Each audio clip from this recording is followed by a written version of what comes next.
အထဲမှာအသားတုံးအကြီးကြီးပါတယ်နော်ဒီကောက်ညင်းကိုစားကျင်နေရအရန်ကြပြီအခုတော့ဒါစားရပြီပေါ့နော်တရုတ်ကောက်ညင်းတော့အထဲမှာအသားနဲ့ကြက်သားဝက်သားရှိတယ်ကျမဝက်သားနဲ့ယူခဲ့တာဖြစ်တယ်ဝက်သားနဲ့ဆိုအစီတွေတော့ပါတာပေါ့အစီတွေပါတော့နည်းနည်းတော့ဤရဲ့အမေဒီလိုမဟုတ်ဘူးပေါ့နော်ဘယ်ဒါဘယ်လိုရောင်းလဲဒီဘေးက9500တစ်ထုပ်ကောလား9500တစ်ထုပ်9500အထဲမှာအသားနဲ့လားအသားနဲ့ဝတ်သားကြက်သားဒီမှာလေးဝတ်သားလို့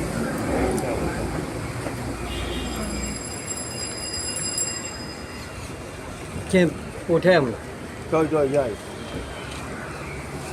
နားခေါင်းကလေးတစ်ထုပ်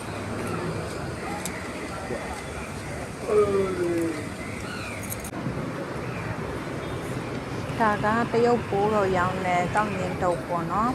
ကျမစားပူတဲ့လောက်တော့တိတ်မကောင်းဘူးလို့ထင်တာပဲကျမစားပူတဲ့လောက်မမွေးဘူးပေါ့နော်ဒါလည်းသူဖက်အနာကောက်ညင်းနဲ့တွေကတိတ်မမွေးဘူး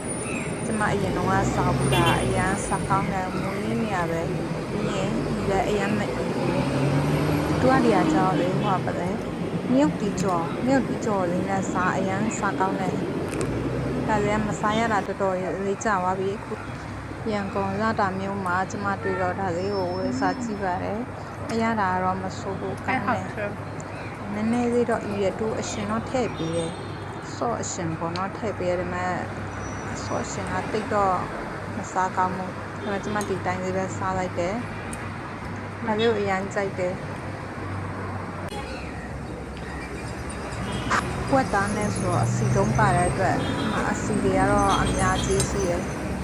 ဒီလေနည်းနည်းတော့ဤရပေါ့နော်သူအစီတွေပါတဲ့အတွက်စားရတာနည်းနည်းဤရမြုပ်ပြီးကြော်လေးနဲ့ဆိုရင်အရင်ကောင်းတယ်ကျမအရင်တော့စားပူတာတော့မြုပ်ပြီးကြော်လေးနဲ့အဲ့ဒီပေါ့နော်ဒီကောက်မြင်တာမမွေးနဲ့အရင်ပုံစားကောင်းတယ်ဒါလည်းစားကောင်းပါတယ်ကျမကြိုက်တယ်ပေါ့နော်ဒီတထုံးနဲ့တော့မှပိုက်ကပြေးသွားတယ်